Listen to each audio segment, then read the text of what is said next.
В моєму спустошеному мозку росла оптічна мала думок.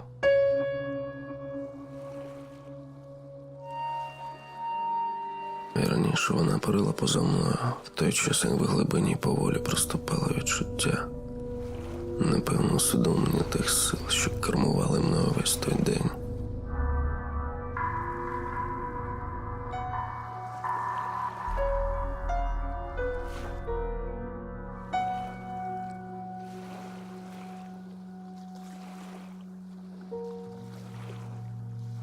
Я вишукав епізоди в ряд, і стало очевидним, як їх лад прогнула в певнім напрямі страшна і абсолютно дивовижна логіка.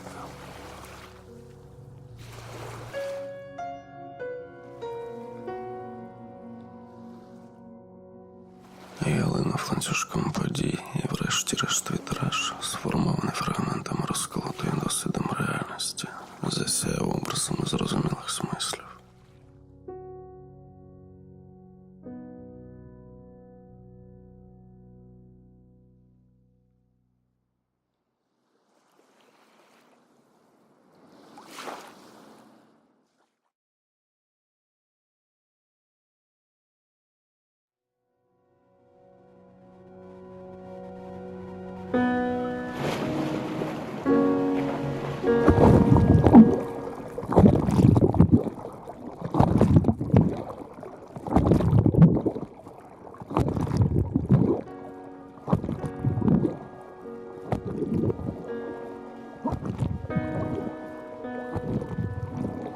Занурившись, я нібито пірнав в кирку субстанції ремінісценції, де величав тьмяний образ вічності, покликаний уявою людей, вставав і входив в мене, розкривши всі свої чарівні перевтілля. Здавалось, час, гортаючись, замітав заслони в вимірі примхливих спогадів, і я миттєво з легкістю переміщався поміж розкиданих по часовій шкалі подій. Рухливі маті щастя злипались до палаючого згустку, відблиск якого знов розцвічував випробування відчуття.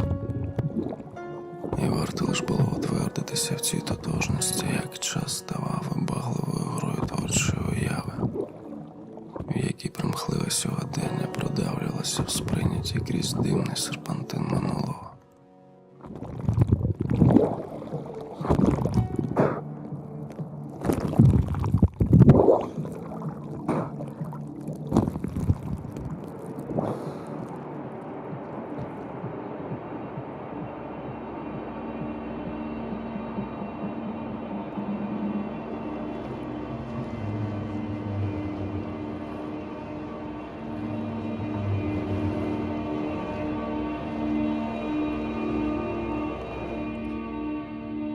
Я намагався зрозуміти сутність її чар.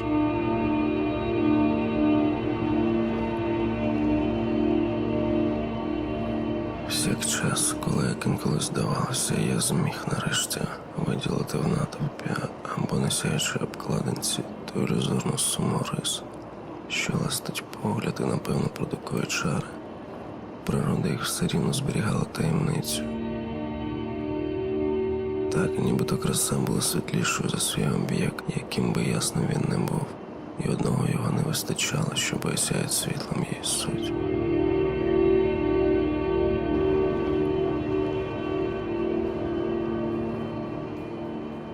У красоті завжди був певний потаємний плюс, і в її грації цей надлишок немов виплескався на поверхню, перетікав живими хвилями, що ковзали у місячному блиску рук.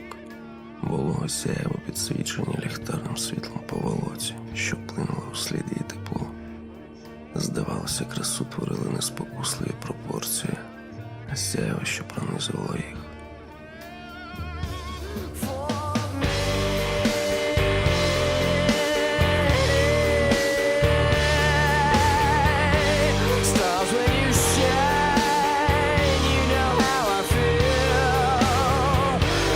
Set up the pie, yeah.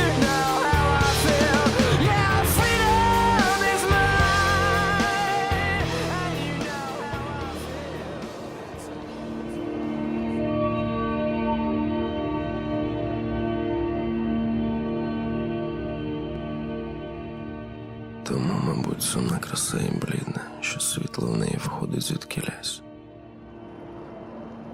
Кохають лиш тому, що в малі риси входить нез'ясоване.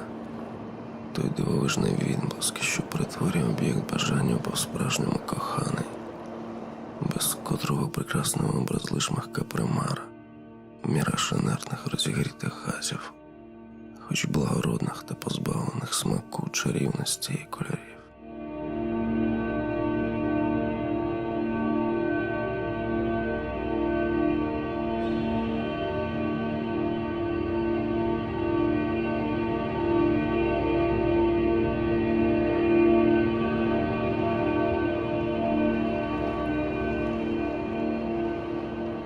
Лиш останній зі своїх маніфестацій чесно звернувся або встав і, розкриваючись, поглинув все навкруг.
Смерті нема.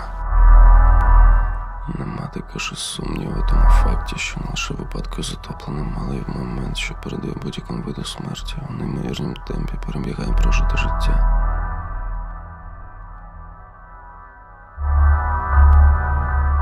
Але в цьому житті теж має бути остання мить, що матиме свою останню власну мить, і так до нескінченності.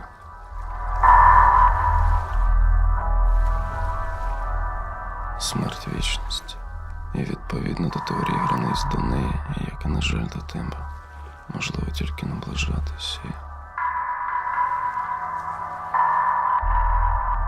неможливо досягти.